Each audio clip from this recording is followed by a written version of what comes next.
영국의 유명한 철학자인 토마스 호브스라고 하는 사람이 있습니다. 이 사람이 우리들의 삶을 일컬어 이렇게 한 문장으로 정리를 했습니다. 삶은 지저분하고 야만적이다. 그리고 짧다. 그렇게 얘기했습니다. 그렇습니다. 이분이 이야기한 것처럼 우리 인생은 매우 야만적일 때가 있고 매우 지저분할 뿐만 아니라 너무나 짧은 인생을 우리가 살아가고 있음입니다. 세상은 어찌 보면 절망, 그리고 질병, 그리고 노화, 그리고 죽음으로 넘쳐나고 있습니다.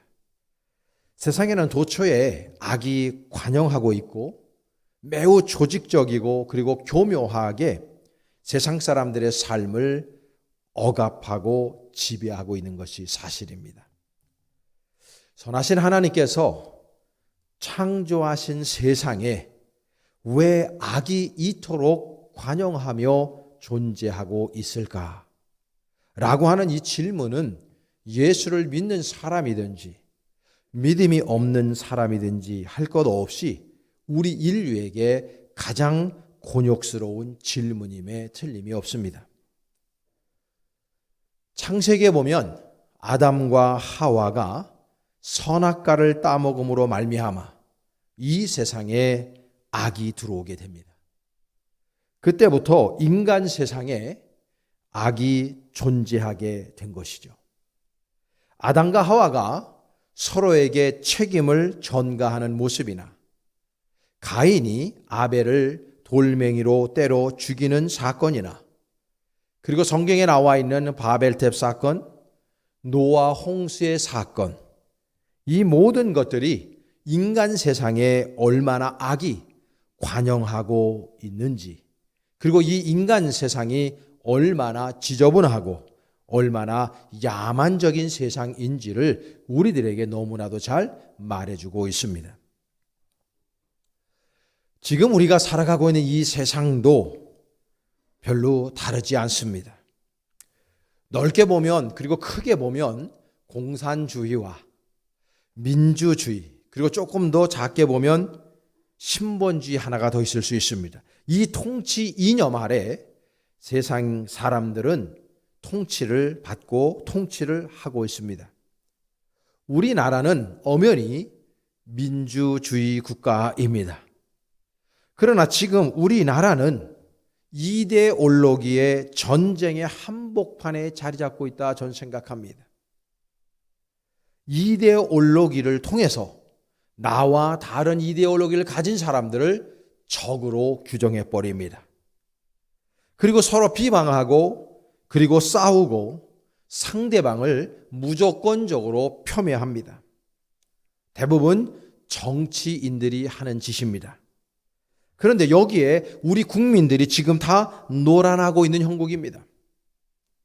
우리가 살아가고 있는 지금 우리나라의 현실을 보면 아주 즐겁고 행복하고 기쁨이 넘쳐나고 공동체와 그리고 가정에 웃음소리가 넘쳐나기보다는 서로 미워하고 서로 질투하고 시기하고 다투고 반목하고 그리고 비방하는 모습으로 우리가 대체적으로 살아가고 있음을 보게 됩니다.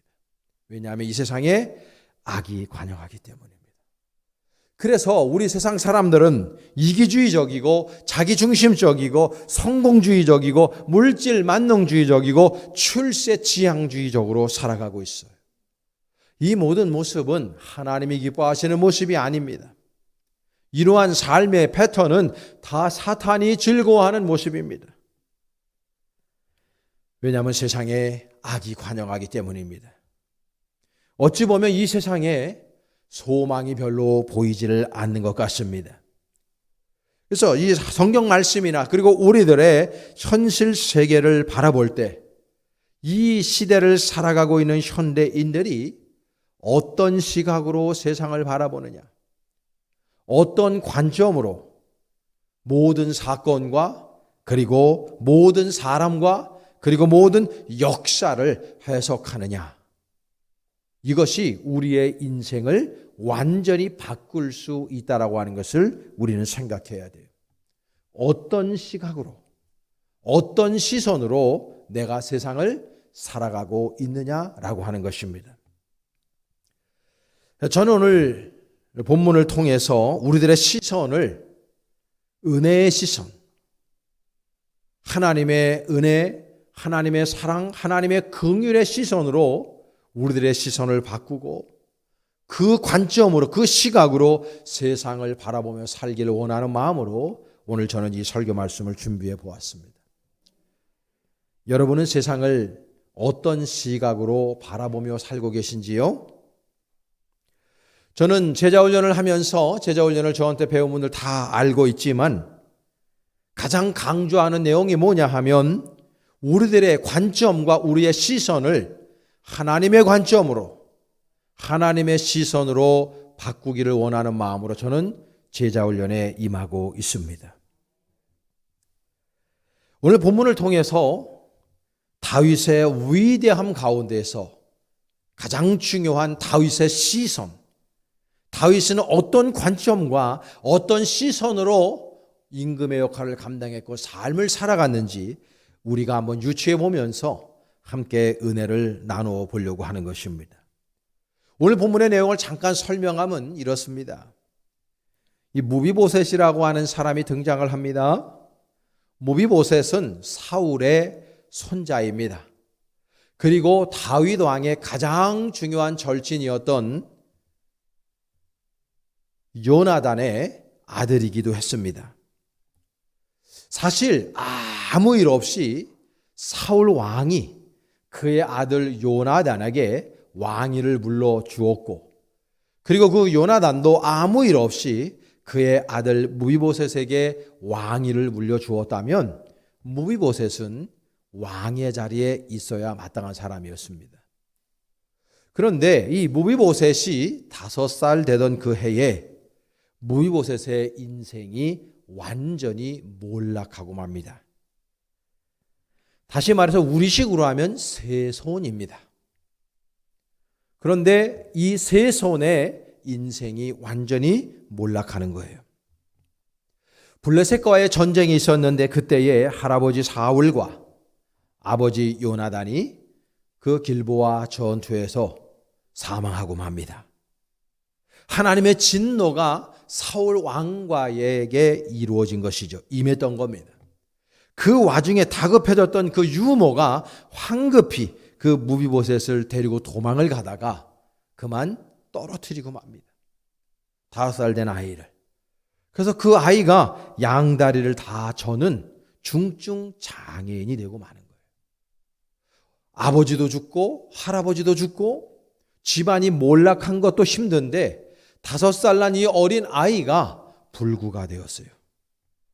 그리고 그 불구의 몸으로 어머니, 아버지의 그리고 주변 사람들의 사랑을 듬뿍 받고 자라내될 그 나이에 이 친구는 그만 도망가서 산속에서 숨어 지내야만 했던 겁니다. 이제 세월이 지나 다윗의 시대가 도래했고 하나님의 은혜 가운데서 다윗은 전쟁하는 것마다 승승장구했습니다. 그리고 왕권을 강화했습니다. 자신의 왕의 입지가 든든하게 반석 위에 서게 됐어요. 하나님의 은혜 가운데 말이죠.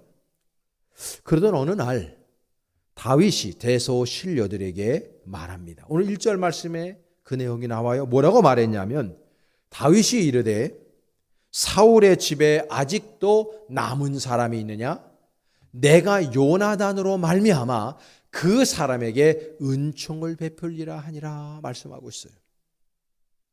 다윗이 왕권을 강화하고 난 다음에 생각하는 거예요.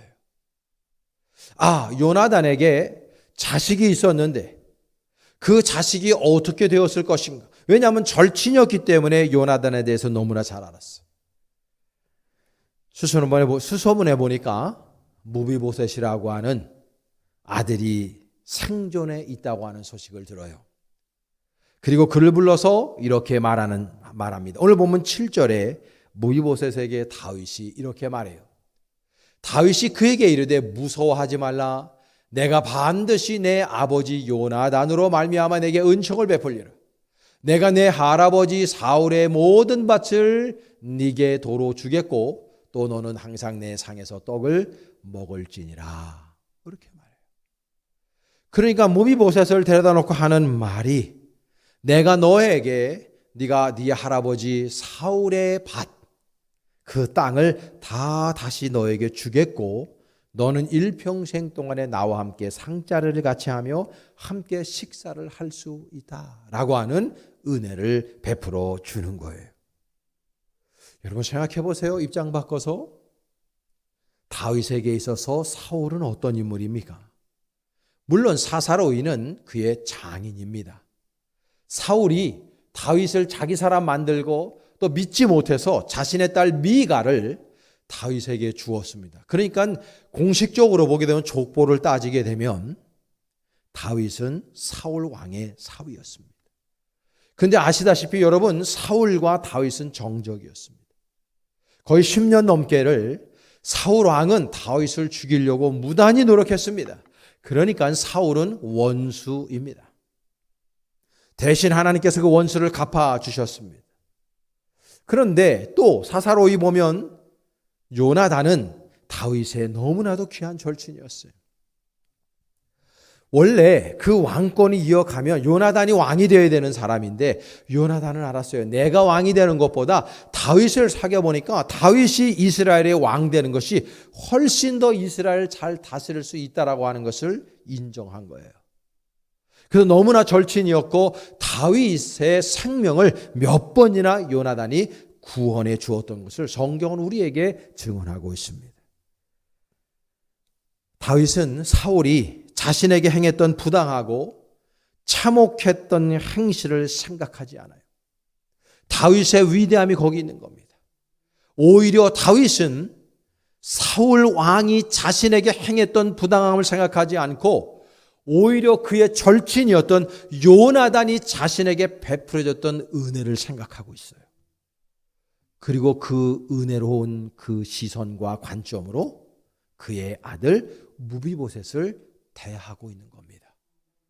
그래서 자신을 죽이려고 했던 정적이었던 사울 왕의 그 밭을 도로 그의 손자인 무비보셋에게 다 준다 약속하고 있고 그리고 무비보셋을 자신이 먹는 상에 함께 식사 자리에 초청해 함께 항상 그 자리에 있을 수 있는 은혜를 무비보셋에게 주고 있는 것입니다. 다윗의 시선은 원망의 시선이 아니었습니다. 시비하고 경쟁하는 시선이 아니었습니다.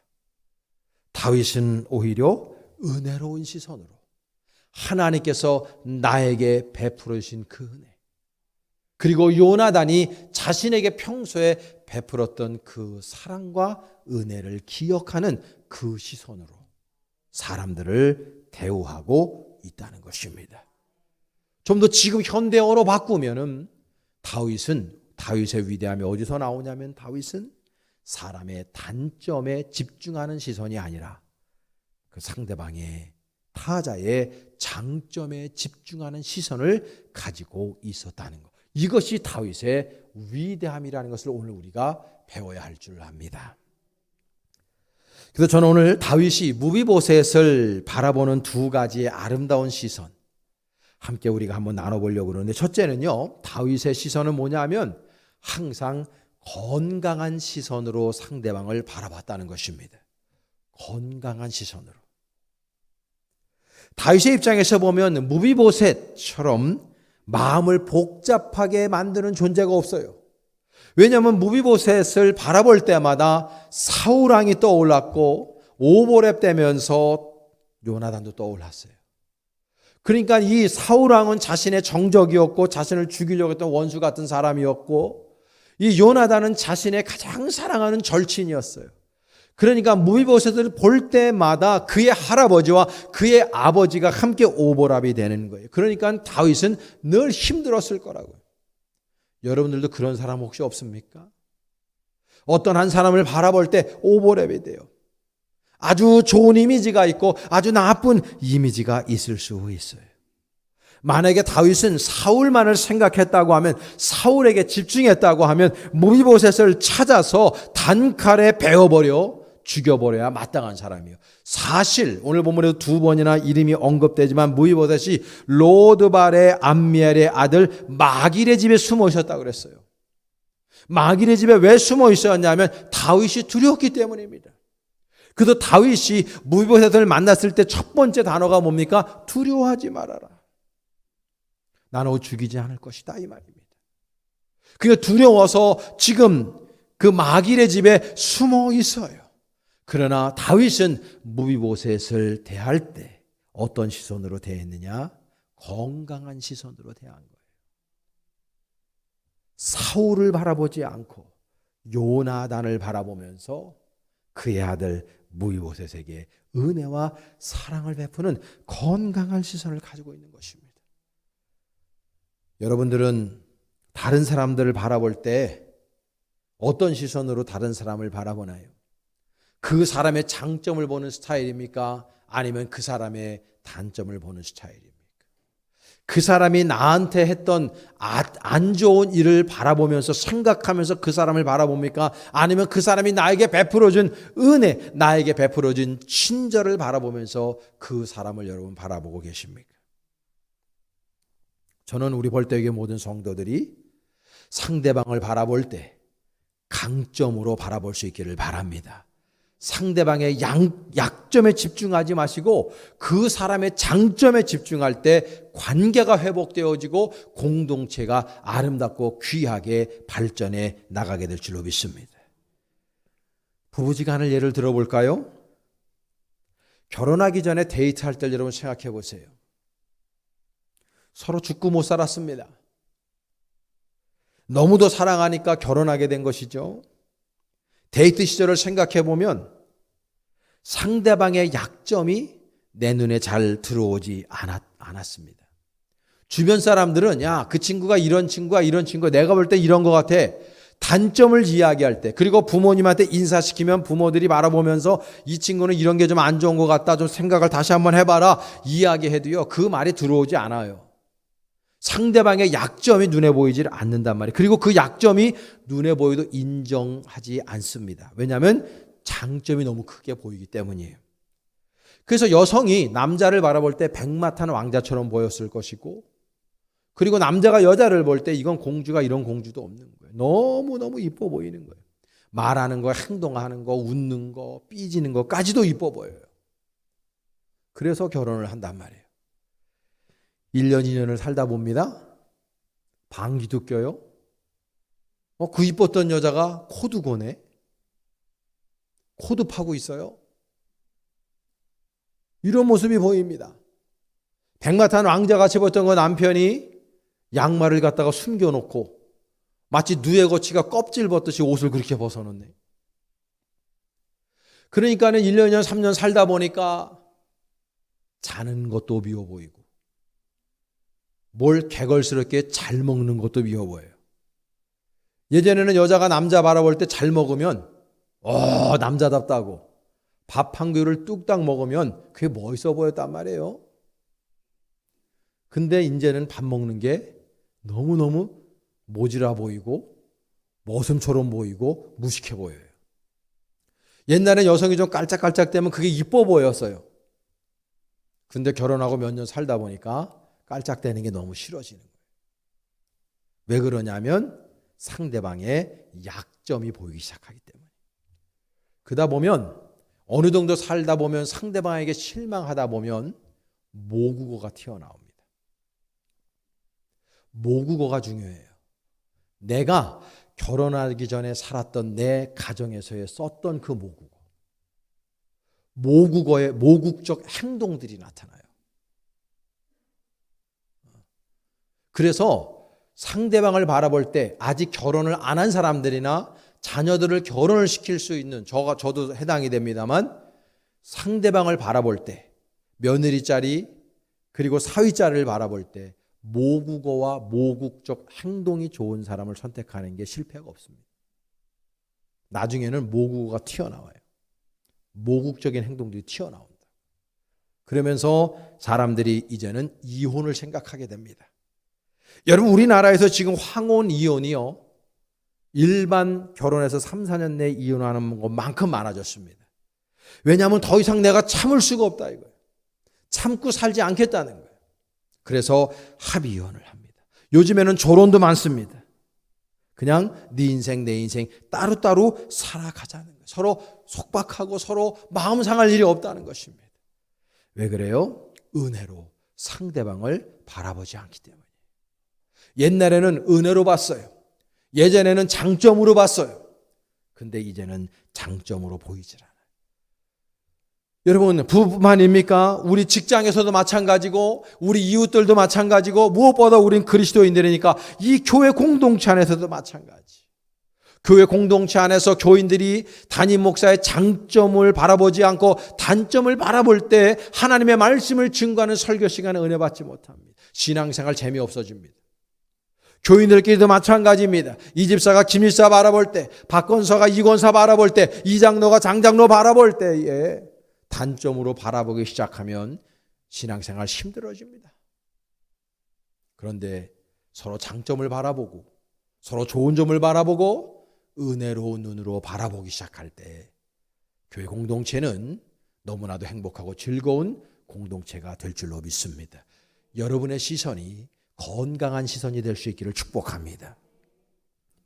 또 하나는 우리가 다윗에게 배울 수 있는 시선 하나는 예수님의 십자가로 바라보는 시선.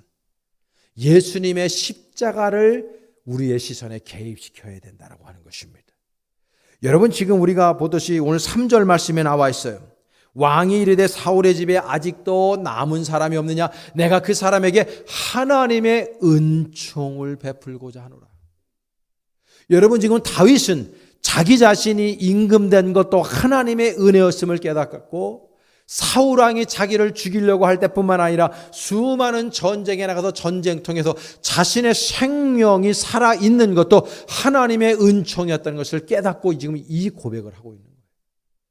그러니까 이 다윗은요, 다윗의 위대함이 어디 있냐면 자신의 인생을 바라볼 때뿐만 아니라 다른 사람을 바라보는 시선 역시도 하나님의 은혜가 그 중간에 끼어 있어요. 모든 것들을 하나님의 은혜의 시선으로 바라보고 있는 것입니다. 그러니까 그의 삶이 은혜로운 거예요. 여러분 우리도 마찬가지 아닙니까? 우리는 죽을 수밖에 없는 죄인들이었는데 예수 그리스도의 십자가의 속죄의 은혜를 우리가 입음으로 말미암아 우리가 구원받은 백성이 되었습니다.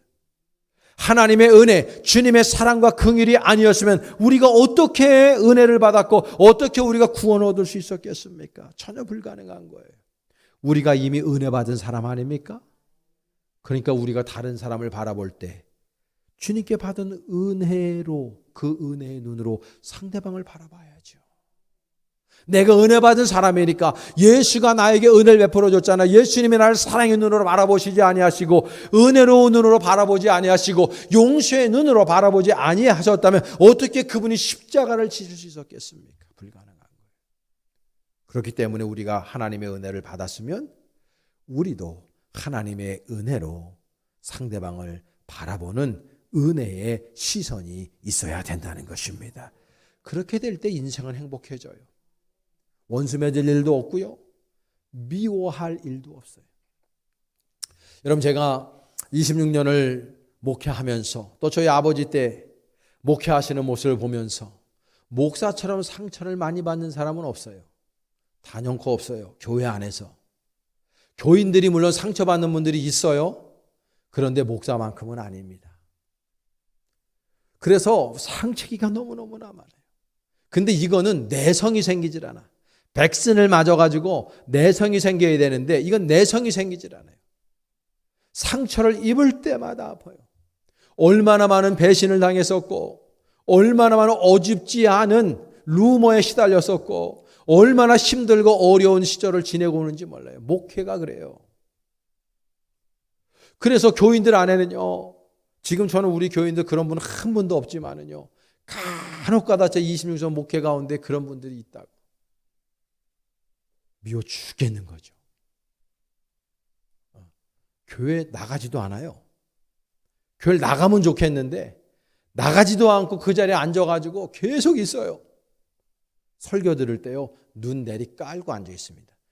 차라리 조는 게 나아요.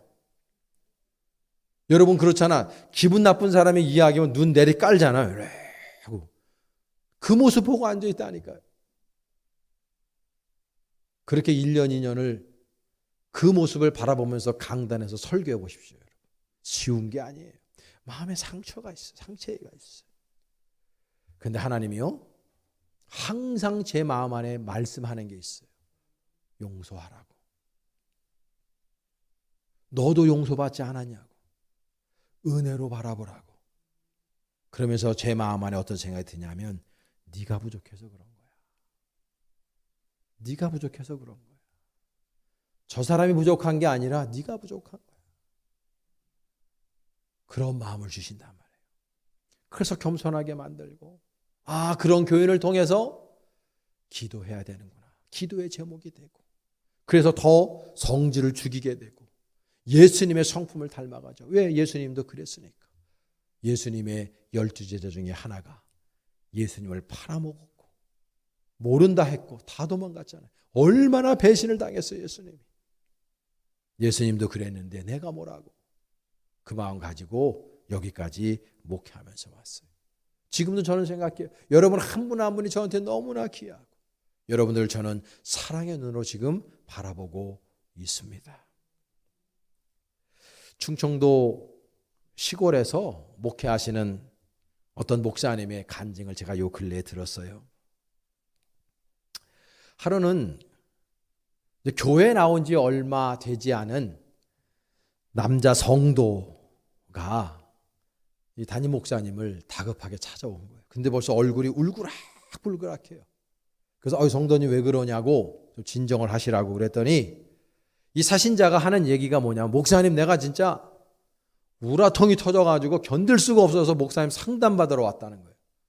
그게 뭔 일이냐 그랬더니, 옆집에 양씨가 사는 거야. 양과 성을 가진. 근데 그 사람이 오늘 나한테 와가지고 내가 우리 집에서 키우는 암돼지가 5마리가 있는데 이 암돼지 5마리가 양씨네 밭에 들어가가지고 밭을 갖다가 쑥대밭을 만들었다는 거예요. 그러니까 보상을 해달라는데 보상을 뭘 해주냐? 암돼지 5마리가 쑥대밭을 만들었으니까 암돼지 5마리를 달라 그런다. 이걸 줘야 됩니까? 말아야 됩니까? 우러탕이 터져갖고 온 거예요, 이분이. 그러니까 목사님이 진정을 시키면서, 성도님이 진짜 그리스도인이면, 이제 정말 예수를 믿은 사람이면 그 양씨에게 아무 말도 하지 말고 암돼지 5마리 주세요. 그게 그리스도인의 마음인 것입니다. 본을 보이셔야죠. 아, 그래도 그렇지. 어떻게 그 암돼지가 어떤 건데, 그 값이요. 그거 비교가 안 되는 거예요. 억울해요. 아니라고. 그냥 주시라고. 그 그리스도인의 모습이라고.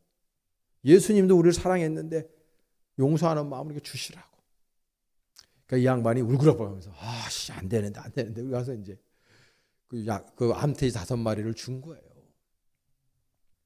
그리고 나서 4개월이 흘렀는데 그 사신자가로는 이제 교회 짬밥도 좀 먹었잖아요. 근데 어느 날 또 갑자기 다급하게 찾아온 거예요. 찾아와서 지난번만큼은 아닌데 격양된 목소리로, 목사님도 상담할 게 있습니다.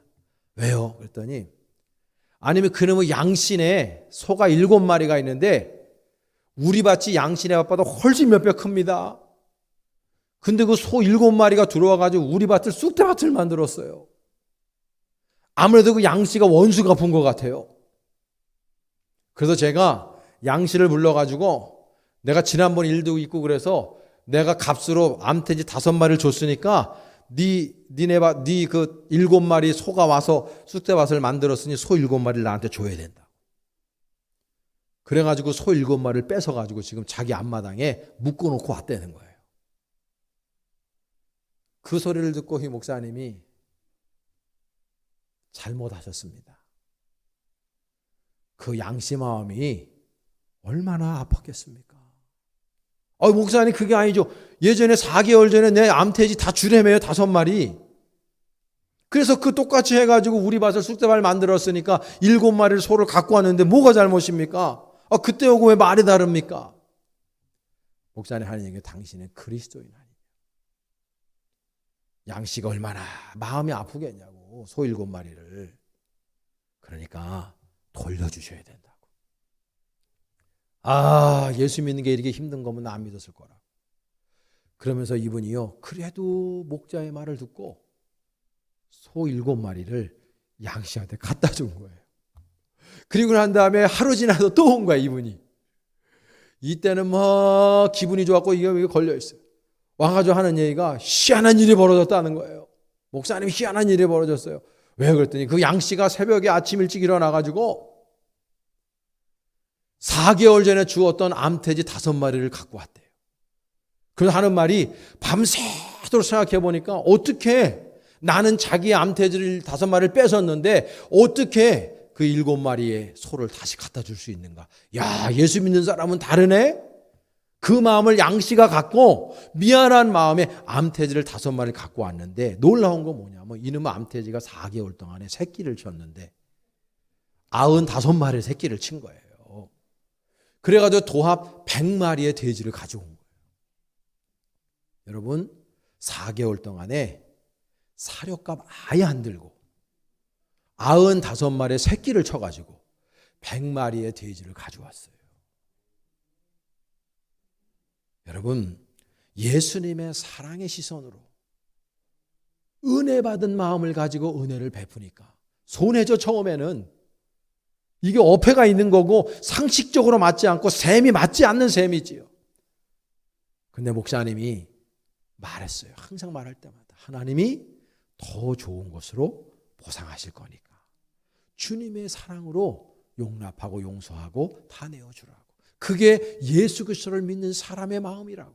그게 그런 삶이라고 이야기야. 그 말에 마음에는 정말 그냥 가서 뒤받고 싶어도 목사님 말씀이니까 그냥 순종함으로 그렇게 했는데 결국은 놀라운 복으로 그분에게 돌아오게 된 것입니다. 여러분, 시선이 이렇게 중요해요.